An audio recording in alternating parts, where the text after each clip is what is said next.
Hello, everybody. We're live on the Smart Connector podcast, and I have a wonderful guest for you tonight, Jeannette Linfoot. Welcome, Jeanette. Oh, thank you, Jane. It's great to be here. Yeah, and Jeanette, I feel as though I know you so well, although we've actually never met in person and we've never even seen each other, really, have we, live? Because we've just we've done some stuff on Clubhouse together, haven't we? So we've listened to one another, and it's amazing how that verbal connection and just hearing somebody, it's really powerful, isn't it? You do get to know somebody in that way. But this is the first time we've actually seen one another, isn't it? I know it is, and it was like the big reveal. It's Yeah. we were just saying it would be lovely if we were actually doing this in person over a glass of wine, but this is the next best. So I'm really happy to be here, Jane. Yes, it's Yes, and of course things have opened up this week, and I hear there are lots of glasses of wine consumed in London, certainly this week. So yeah, hopefully fair. It won't be too long. Yeah, indeed, absolutely. Yeah. So before we go any further, let me just introduce you, Jeanette, to our listeners and our viewers. So Jeanette is an experienced senior executive investor and board advisor with over 25 years global professional experience across the travel, hospitality, leisure and retail sectors. And she has a portfolio of businesses, including property investing, board advisory and business mentoring. So the breadth of her experience in running large and small businesses, mergers and acquisitions, international expansion, strategic development and investing, along with her down-to-earth approach, makes for a very compelling and diverse combination. So what we're going to talk about tonight is really business strategy, because Jeanette, I would say that you're very much an expert in that area. And I hope you agree. Yeah, well, over the years, 25 years plus running very large businesses, as well as a jump out into the entrepreneurial world and everything I do with private equity. Yes, I think it would be a bit of a shame if I wasn't good at it. Yeah, exactly. So not everybody watching this is going to be familiar with the world of private equity, Jeanette. So would it be okay if you just started off by explaining what private equity is, what it's all about, and what your role was when you work with private equity businesses? Yeah, sure. No, I know sometimes the terminology can actually be really off-putting for people. So I'll try and explain it in simple terms. But essentially, when you have a business and maybe you're looking to raise finance to help support your business, there are almost kind of a number of different layers to that you can approach. So the first would be working with an individual investor. An angel is often what they're called. Then the next layer up from that in terms of size of organizations would be venture capitalists, which have a fund that they lend or they invest in businesses. And then the next category up is private equity. And essentially what private equity firms do, they raise capital into a fund, and then that fund will then deploy that to buy businesses, either in their entirety or as a proportion of the shareholding. And typically private equity houses, they will hold those businesses. It does vary, but say 3 to 5 years. Mm-hmm. And what they are looking to do is to maximize the value. And then after that period of time, whichever it may be, they will be looking for an exit. So they will either sell on the business again to private equity, another private equity house maybe, or it could be, to a trade buyer, for example. So private equity, they invest in a business for normally a relatively specified period of time, and then they will sell it and they make a great return on their investment. But they very much work with normally the founders of the business.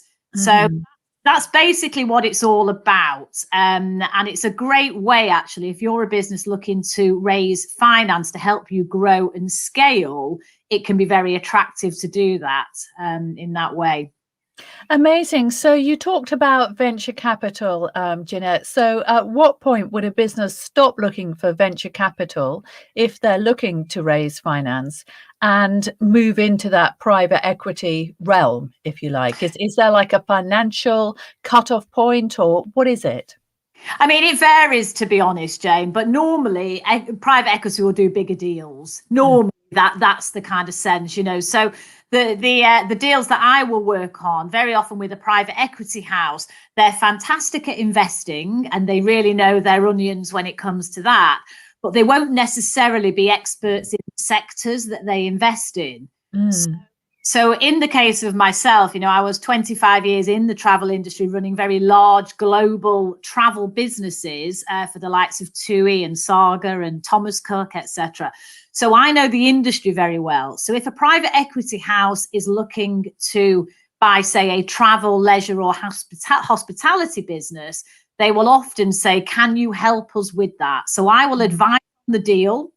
I will be able to, I guess, give them a better sense of what good looks like, what the forward plan and the possible returns could be. So I work alongside the private equity house with the leadership team of the business they are buying. And then very often I will then take a role on the board afterwards to continue to support the business. And that will normally be a non-executive director role or a chair role, depending on the situation. So that's where I support private equity. I'm almost the bridge, if you like, between the business and the finance house to help them make the whole relationship work really well.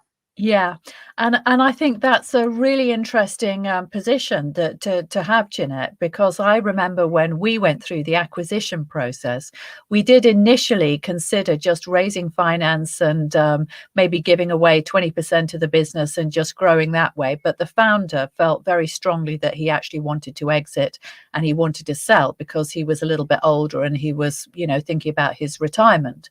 So in the end, we went down that route. But having been through that process, I think the one thing, and of course, when you go through these things, you always have to sign NDAs and they put the fear of God in you because you're not allowed to say anything forever after for the rest of your life.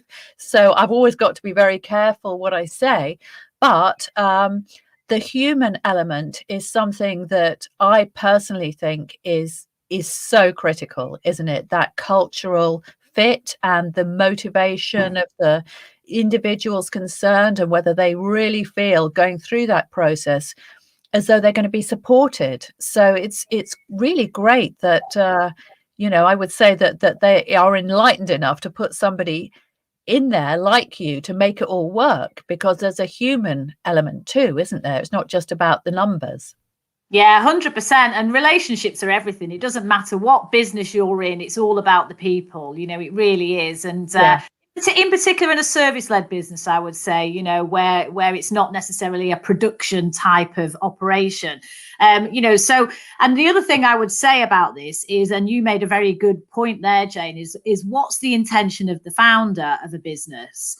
Because very often a founder might want to continue with the business. So they will sometimes, there's all sorts of different ways you can structure a deal essentially, but they might be on what's called an earn out, where they're incentivized to stay with the business, say for a 3-year period as a typical example.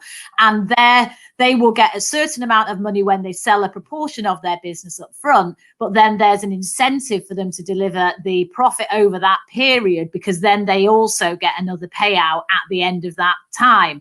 So, but equally, some founders, they don't want to do that. They want to sell the entirety of their business, or they want to just keep a shareholding as almost like a silent partner in the background.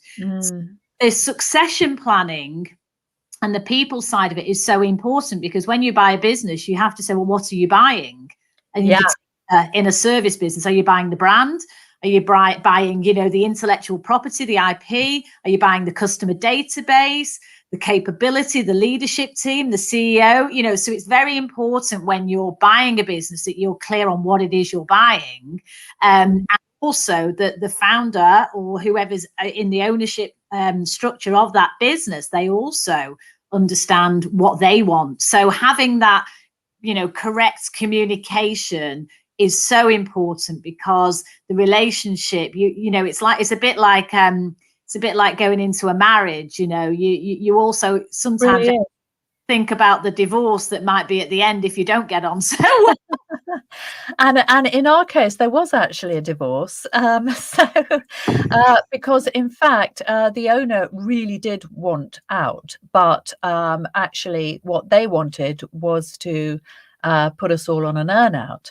Now, I was kind of a little bit piggy in the middle because, to be honest, I really also wanted an out because, for some personal reasons, but I was willing to go along with it. But he really, really did want an out. And I think that kind of push me, pull you thing of like, we're having to go along with this. We're having to kind of pretend that we're all really behind this, and we really want to kind of do what we've already done all over again to get all of that extra money. When in fact, just like, I personally felt, look, I've given it my best shot. I've put everything into this to get it to the point where it's sold for millions of pounds, and I can't do it all over again. That was how I felt. But anyway, Yeah. So I get it. I totally understand that. So Jeanette, so how much of your time do you spend doing this? Because you've got a portfolio of businesses, haven't you? So how do you juggle the portfolio of businesses, I guess I'm trying to say, and how do you divide your own time and priority? That's a great question, Jane. When I figured it out, I'll tell you. No, I'm I'm joking. Listen, it is challenging, and when I decided to leave the corporate world, and and I was running very large businesses, as you know, at the time, and I jumped out. My portfolio of businesses kind of evolved over time. So the board advisory work that I do is almost a bit of an extension of my corporate life, if you like, because there's still a foot in that world. So the first business that I kind of naturally gravitated to because of my network as well. And I'd done a lot of mergers and acquisitions. I'd bought and ran businesses in China, India, Russia, Brazil, all over the place. And some of those were big deals, up to like sort of £6 million valuation. So I'd done a lot of mergers and acquisitions. So I had my advisory business as the first one. But we wanted to create multiple streams of income and passive income for ourselves, myself and my partner, Chris. So we also have our property business where we invest in residential property, primarily up in Manchester, which is my hometown. You can probably tell from my accent. So we have the property business. And then I also have my mentoring business and my podcast as well. So I've got sort of 3 businesses plus the podcast. And what's really important for me and the way I manage it is I'm just very disciplined with my diary. And when I'm working with clients on the advisory piece of work, normally that is for a specified period of time. And I need to block the time in my diary accordingly, to make sure I can give them the full support needed. The good thing is with our property business, if you set your business up in the right way, with the right level of, processes, support, resources, etc. And because my partner, Chris, is in that full time, it means I can dial up or dial down accordingly, which is great. And my mentoring business, again, I work primarily one-to-one with clients. And I really work with people that want to take their business or their careers to the next level. So again, I'm in a position to be able to kind of choose how many mentee clients I take on at any one point. So, there are times when it can be really overwhelming, which we all feel at times. But yeah, discipline, structure about the diary, saying no to certain things as well is important for me. And amongst all of that, also making sure you've got time for yourself, for, your own state of mind and health and fitness and stuff. So I also make sure whenever I can that I'm taking care of me so that I can be in the best shape possible to be able to do all of this other stuff. So yeah, it's busy. It's busy, Jane. Oh, I know that feeling. Yes, I definitely do. So when you do your mentoring work, do you find, Jeanette, that people come to you because they're looking to exit? I mean, the idea of an exit is, of course, it's very tantalizing, isn't it? And in fact, I was speaking to somebody today and he said he had a consulting business and he said, you know, what I want is in 5 years, he said, I've got some employees and he said, I want them to buy me out of the business. And I thought, well, that's great. You know, that's really clear, but kind of management buyout. Yeah. So he's got that in mind. And I thought, well, that's great because he's got something that he wants to work towards. So that's wonderful because if that's something that they also know about, then they're going to be, you know, pretty fired up. And I know I certainly was very motivated when I knew that I was the MD and I knew that, you know, the founder of the business wanted to sell, because it gives you a real target to work towards, doesn't it? So do you find that you end up having a lot of conversations about exits, or do you find that people are just like, yeah, I just want to have a bit more money and I just want to live a better life, or I'm just interested to know, do you sit in that kind of, yeah, I want to get that exit niche? Yeah, it varies, to be honest. So when I work one-to-one with my mentee clients, some of them are in the corporate world and it's all about progressing their career. You know, so it very often will be someone that is maybe in a senior leadership role, and it's about how they then take that next move into the boardroom, or to go from being director to CEO or MD or whatever. So that I very often work with people like that because I've been there and done that myself. So I know what that's like.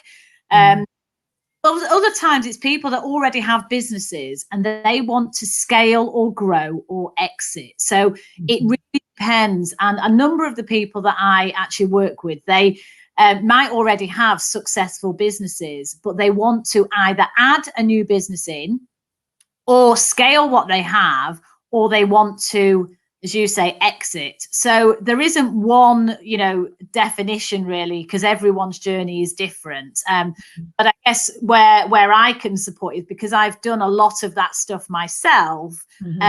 There's never one size fits all. On the advisory work that I work on, that's different because that's really the client in that situation normally is the private equity house or the venture capitalist that wants to buy the business. So they are my clients. So that's a different kind of work. And normally I would then be assessing the business, helping them with the due diligence or everything that goes in with buying a business. I tend to be on the buy side, not the sell side when I work the advisory. So it just varies, which is great, you know, Jane, because I get to work with really cool, ambitious people that want to, you know, take themselves to the next level. And often amongst all of that, we're human beings, aren't we? You know, and we are individual people with stuff going on in our personal lives. So invariably, there's never just a business discussion. There's other things that go on. Yeah, that's the thing. and that's the thing that makes it so fun, isn't it? You know, just the variety and just the relationships, and also, you know, you present as a very confident, kind of outgoing person, and so, you know, you take very naturally to social media as well, don't you, Jeanette? And I think in some respects that's also a great way of building relationships, isn't it? Yeah, well, it wasn't always like that, Jane, to be honest. So no, it's I guess I've got out of my own way with social media, I would say, because again, you know, when you're the CEO in a listed business that's on the London Stock Exchange, you're more restricted with what you can actually put out there on social media, and you know, you're there to represent the brand in a certain position, and very often I would be in the city presenting to, you know, to analysts and essentially the shareholders, the city, right? So you can't be out really on social media. You're much more controlled by PR and what have you. But when I came out of corporate and you're your own boss, you go, oh, this is liberating. I can do anything I want actually now, but as long as I'm not harming anyone and I'm, you know, being a good person. So yeah, I had to get used to actually being more out there on social media, and then it becomes much more around, I guess, your personal brand and what you stand for. And, you know, so yeah, I would say I've been a lot more active in the last 12 months really on social media, but it's a great way to engage, connect, add value to people who are listening to your content. I always try to to put content out there that I think is going to help people. And of course, the podcast, as you know, is a great way to engage as well. So yeah, it's a experience for sure. Yeah. I mean, I love my podcast, and to be honest, I kind of I almost like fell into it by accident, but it's really, I'm so glad that I did. I just think it's so fun and so creative, and as you said, it's a wonderful way of networking, building relationships, deepening relationships with people. So, and also establishing authority for yourself and what you do. So I love it too. So Jeanette, what I'd like to do is to go on and talk a little bit more about business strategy, because that is the title of this podcast. And we haven't even got onto it yet, have we? I know. So you work a lot on business strategy, which is because you're working with bigger businesses and you're working on the strategic side of things. So a lot of the audience on my group and of my podcast, they are solopreneurs. They may be working with a small team, an outsourced team, but a lot of the time they'll be working primarily by themselves. So do you think it's important for startups and for solopreneurs and people who've just got a little business that maybe sub 6 figures, do you think it's important for them to have a business strategy, or do they just need a general direction, and is it ready, aim, fire? Well, the reality is that, both methods can work, right? I mean, and I think sometimes when we talk about strategy, it can seem quite, highfalutin and quite, a bit kind of off-putting, really, a bit grandiose.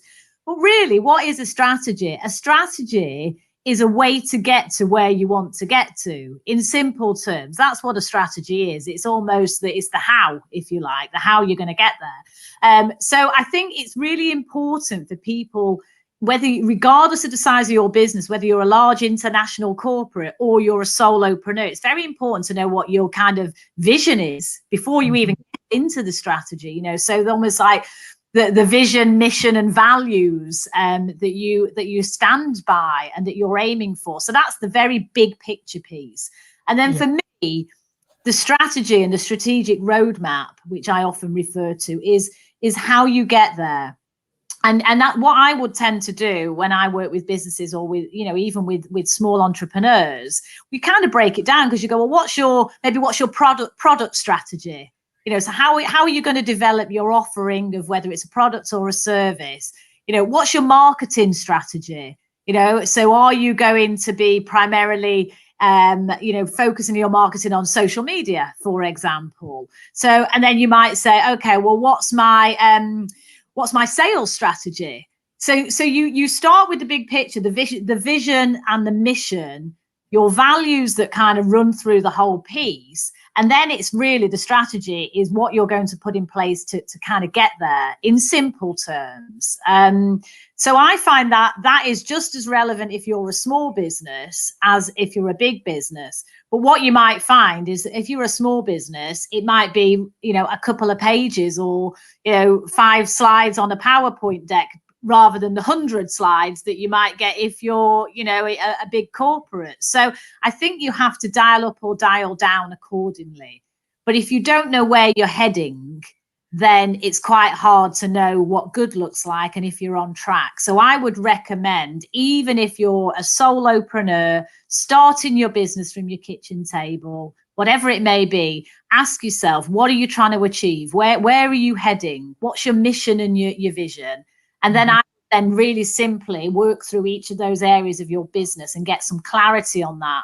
And then, of course, from that, you can start to build a business plan, the financials behind it, and then a really realistic, actionable plan that you can sort of really take specific action against every day. So it's sort of a bit of a cascade, really, Jane. But equally important. Yeah, I love that, Jeanette. And as you were talking, I was just reminded of when we actually, in my brand identity business, we designed the ITV logo that is still used today, like the lowercase one. So we did all of that, all of those campaigns and all of the branding for that. And I was just remembering when we first started working on that we didn't do the initial strategic work. That was actually done by their ad agency, but we were involved in that because we were going to be designing the logo. So it went on for about 6 months, and we had to attend all these focus groups of the heavy ITV users and the light ITV users and the medium, and people that literally just watched ITV all day, every day. And I thought, I've never met people like that before. And you know, it just went on and on and on. But the basic principles are principles that can be applied even to the tiniest of businesses. It's just, you know, when you throw resources at it today, you know, you might just put if you're a small business, you might just put 3 versions of your logo up on Facebook and say, which one do you like best? So it's still doing the same thing. So yeah, it's that's really, really interesting that it's just, you know, you cut your cloth, I suppose, to suit where you are in the business journey. Yeah, keep it simple. You know, I mean, it can just be as easy as getting a whiteboard and just sort of writing some stuff down. Get it out of your head and onto paper, because then you've got something that you can then tweak and adjust and maybe get opinions on. You know, whereas if it's all up here, it's much harder to actually to get that input that you might want from other people as well. Yeah. So the other thing I wanted to ask you about, Jeanette, is really how difficult it is, do you think, for most entrepreneurs to stay on track? Because there's so many temptations. We're bombarded all the time, aren't we, with opportunities and ideas? And do you find that a lot of the people that you work with are being tempted to kind of change direction and go here and go there? Is it sometimes all about just keeping them on track? Yeah, I mean, it's a curse of the entrepreneur, isn't it? And it's something that I feel myself as well, because, you know, whilst I'm there to support other people with my mentoring business, it's my business too, and my property business and everything that I also do. So I can have a real empathy for this, because it's something that I also have to take my own advice, right? But yeah, I think as entrepreneurs, naturally, entrepreneurs tend to be naturally curious, I would say, and naturally creative. Now, creativity does not necessarily mean artistic or musical. You know, creativity comes in all shapes and sizes. So, you know, you often hear people say, "Oh, I'm not very creative," because they don't think of themselves as being in the arts or, you know, that area. Whereas actually creativity equally is relevant in business as well, you know. I agree. Yeah, I think sometimes that's a bit of a misnomer that people don't think about. They think of it as in terms of being an author or, you know, whatever. So I think entrepreneurs are naturally curious, and as a result of that, tend to be quite rich in generating great ideas, or lots of ideas, let's see. But the trick is, that's also a bit of a flip side to that, which can lead to the shiny penny syndrome, where you generate all these ideas, and then one day you're saying, right, everyone over here, we're going in this direction, and then you get a great idea, you go, no, change direction, everyone over here. So it is a little bit of an entrepreneurial curse. But I think the key really with this is to put a little bit of structure around it, which sounds a bit dull and boring. But, you know, you don't want to stifle the creativity. You really don't. But at the same time, you need to know what you're going to say no to and which ones you're going to actually pursue, so that you don't just waste time and effort and actually get nowhere. So focus is really important. I mean, some of the simple tools that I use myself, but I also use with my mentee clients, if they find they're getting a bit blown off track, you know, I'll literally say, okay, well, get all those ideas down. It's great to maybe keep an Evernote folder or something like that. You know, sometimes people get creative before they go to bed, you know, and keep a note by your note by your bedside if you're that kind of person. So don't lose the ideas, get them down somewhere, whether it's on your phone or whatever.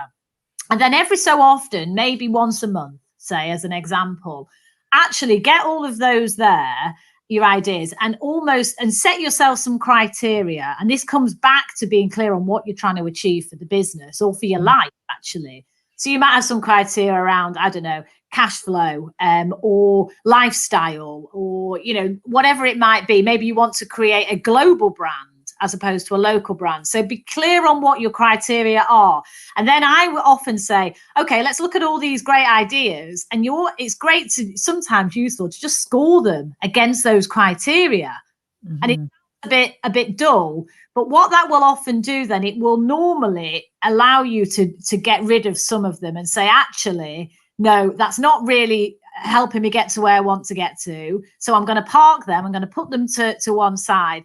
These ones, however, look quite interesting. So maybe I will prioritize there. So I think it's really important to apply the 3 Ds, right? So the 3 Ds are either you're gonna ditch, you're gonna delegate, possibly to someone else in the business that maybe they work up that idea, or you're gonna do it. You're gonna do it yourself, and you're gonna really take ownership. So that's quite a helpful way of sort of getting all of this stuff down. Don't lose the creativity. Narrow it down. Just a simple process, maybe once a month or once a quarter. And then just say, okay, let's get this down to brass tacks. What am I going to ditch? What am I going to delegate? And what am I going to do? And you might come back to those ideas later down the track, but focus, because otherwise you will get blown off track. Oh, I love that. I've never heard of the 3 Ds before. I will be applying them rigorously to my business from now on. I love that. That's great. Now, we've got a few questions coming through, Jeanette. So Richard is asking about property, because that's something we haven't talked about yet. And he's saying, is it still worth investing in Manchester and Liverpool?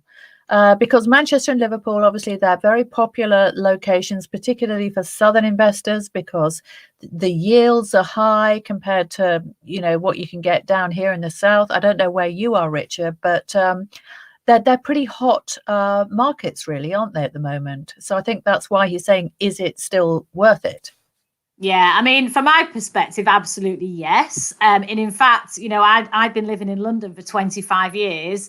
And 6 months ago, we relocated back up to Manchester, my hometown, so that we could focus on growing our property business. So that was a massive lifestyle change and decision for me and my partner, Chris. So I think that gives you a good indication that certainly we feel it's still worth investing in property in Manchester.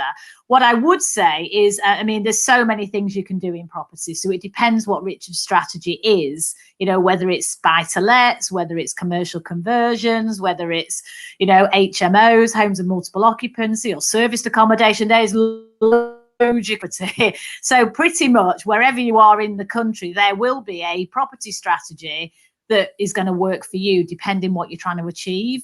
But what I will say is that the market at the moment, and this is not just Manchester, this is pretty much across the UK, for various reasons, there's a lack of stock, I would say, and prices, therefore, demand and supply are overinflated right now. Doesn't mean that's a general statement. That doesn't mean to say that there aren't deals to be done. That doesn't mean to say that you shouldn't invest in property. But what I would say is that, to get significantly below market value deals, which is one of the things we talk about a lot, is harder now, in particular, if you're focusing on sort of 2-3 beds, terraced houses, that kind of thing, because you're competing against first time buyers who have the stamp duty relief, which is obviously meaning that they're actually very often able to pay more. And they're looking at it as a home, not as an investment. So their criteria are different. And then also, what I would just say is a lot of people are still in a bit of a view of uncertainty. So a lot of people are not necessarily putting their properties on the market. So that's where the stock issue comes to fruition. So yes, still invest in property. We're passionate about it. We're growing our portfolio. We're still doing deals, absolutely. But I think it comes back to what you're trying to achieve and what's going to be right for you, where you want to focus, which strategy is going to get you where you need to get to. So that's my thoughts. Amazing. Well, thank you so much for that, Jeanette. So let's just talk a little bit about your podcast. What inspired you to come up with the name for your podcast? It's an amazing name, and love to hear more about that. Oh, no, I'm really passionate about it, Jane, like you. I absolutely love it. So, but I never thought I'd be a podcaster. If you'd asked me 12 months ago, I would never have said I'd be doing what I'm doing. But the podcast is called Brave, Bold, Brilliant. And, where the idea comes from is essentially, I firmly believe that each and every single person has greatness within them, genuinely. But not everyone is able to unlock that potential. You know, there are so many people that, unfortunately, for one reason or another, maybe they don't live their dreams. You know, they have great ideas that they don't put into practice, or, you know, maybe they don't go for that promotion that they've always wanted, or they stay in a relationship for too long when they're not happy, you know, and unfortunately that does happen. But the reality is that, you know, that every single person has choice. Every single, even to not make a decision is still a choice, right? Yeah.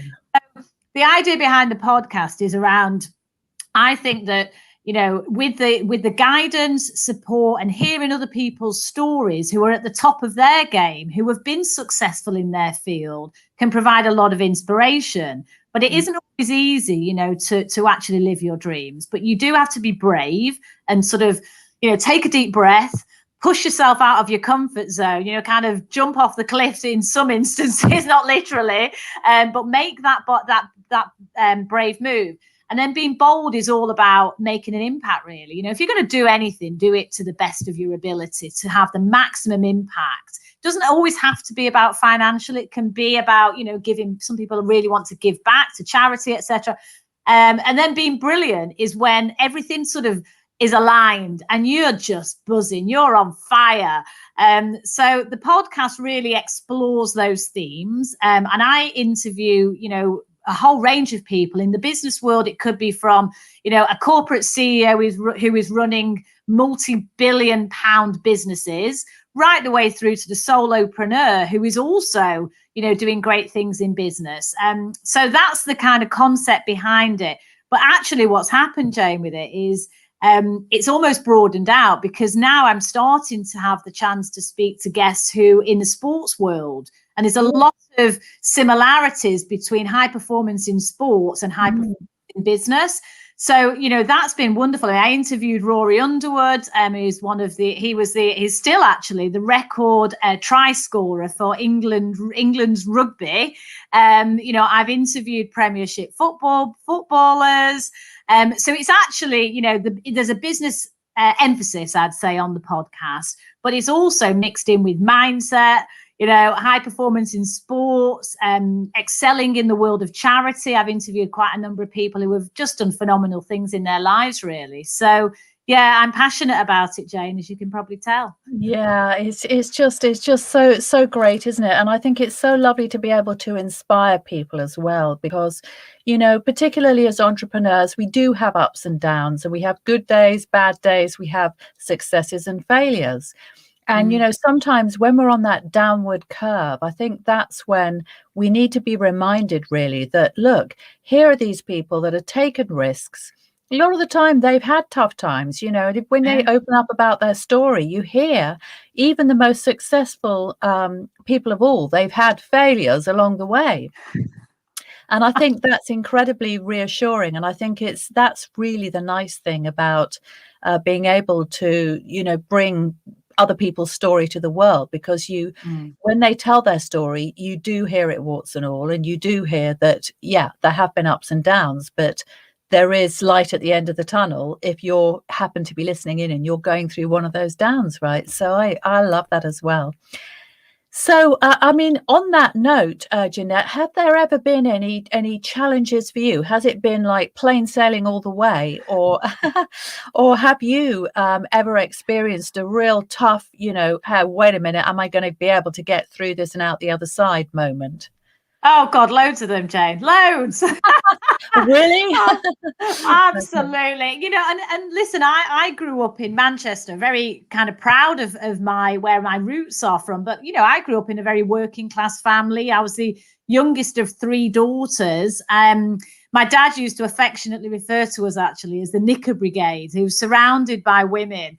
You know, being the youngest of three, you know, I was the only one to go to university, and I definitely kind of felt that, you know, that pressure. Not that mum and dad ever put pressure on me, but certainly, you know, I felt the responsibility of kind of being the only one in the family to do that. And so as I kind of progressed with my career, I had so many moments of, you know, feeling like an imposter, you know, the old imposter syndrome.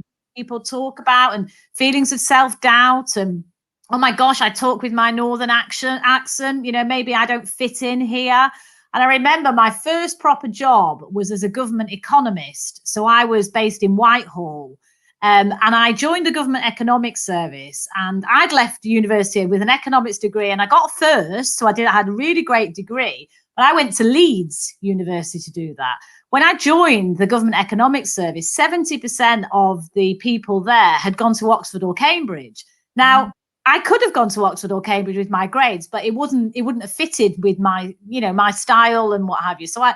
But I felt it, I really felt, oh my gosh, I don't belong. I'm not as good as these people. And I speak with a northern accent, So, and then that's those feelings of imposter syndrome definitely have kind of reared their head. So I've had this constant tussle between not feeling good enough and not fitting in, but then this real determination and work ethic and self-belief, that my mum would, in particular, would always say, you can do anything you want in life, but you've got to believe in yourself. So, but I had this constant challenge, and very often in my corporate life, I was the only woman in the boardroom, in a very dominated, and that was tough sometimes to stay true to myself and be, I am a woman, and that's the joy of it. We're different. It's not better or worse than a man, but that can be really intimidating. And there were definite times in my career where I felt it, and I had to have a good old word with myself, and just kind of galvanize and remember how good I am. So yeah, arrogant, but it's hard, isn't it? So yeah, loads of ups and downs, and that's why I'm fascinated by this whole concept that everyone has greatness, but you need support, I think, to help you get there, and that makes a big difference. Oh, definitely. And, I so resonate with what you were saying about being the only woman, because I noticed that once I got into my early 30s and I became MD, and I started, before that, I started working at a high level. And all of a sudden I looked around me and it was like, where are all the women? Where have they gone? And the truth is that a lot of them had gone off to have babies and not come back in my kind of environment, because they're just like, well, I just don't want that world anymore. And I can understand that. I mean, maybe that would have been my choice, but in that particular situation, I didn't really have a choice. So I just thought, right, okay, I'm just going to plow on. I'm going to earn as much money as I can. I'm going to, just work at a level where I can earn lots of money and, have responsibility and do the stuff, delegate stuff to people, because that was, my thinking, that I just didn't want to, be doing all the grunt work. So I'll just do that because I'll have a bit more fun. And then I really, really did notice it. I really did notice those times when I would go in the room and I would be the only female. And I think what happens is you do get used to it, but it still always feels a bit strange, doesn't it? Because, sometimes you're aware of your difference, and sometimes men really like the fact that, oh, thank God there's a woman in the room. I'm sick of all these other guys. And sometimes they can be have a bit of an attitude on. And I mean, I suppose if we were around women, we'd probably get the same thing. But it's interesting, isn't it? That experience of just being the only one. I know it well. Yeah. And but I've always thought, I guess what you seek, you'll find, right? So if you walk, I used to tell myself, if you walk into a room thinking there's going to be a problem, there probably will be. So you have to really change the inner dialogue. It's really so important that you do that, and actually anyone can really flourish, and sometimes those differences actually become your strengths. That's definitely the thing to focus on. Yeah, I'd agree. Definitely. I totally agree with that. And Sharon just put in a funny comment, and she said, did you have that look when men acted in a certain way? I'm not sure which look you were referring to, Sharon, but anyway, I'll leave that one with you. Brilliant. Yeah, well, Jeanette, it's been such a pleasure to have you here with us tonight. Thank you so much. And we're going to be together on Clubhouse again, aren't we? There's starting up 3 new rooms, and so I'm really looking forward to you joining me on Clubhouse. And what are you enjoying Clubhouse before we go? How's it going for you? I'm loving it. I really am. I mean, the people that I've met, I mean, anyone that's not on it, I would say absolutely, you know, really get yourself there, because it allows you to network and be in rooms with people that you would never normally have the opportunity to. It's a very level playing field. And you know, I mean, I've done business through Clubhouse. I've found amazing podcast guests through Clubhouse. I've been able to add value to people as well, you know, by running rooms where you can really help people. So it's incredibly satisfying. But it's like anything in life, Jane. You have to put the effort in. It doesn't just get handed to you. So that's it can be quite addictive. So you have to be quite intentional with it, I would say. Otherwise, you can get sucked in to a world of. Yeah. That's right. Okay, well, Jeanette, I'm going to let you go. It's been so lovely to have you here this evening. Thank you so much for all your amazing insights and contributions, and I look forward to seeing you again on Clubhouse. Absolutely. Thank you, Jane. I've really enjoyed it. A real honor. Thank you for inviting me. Bye for now. Bye.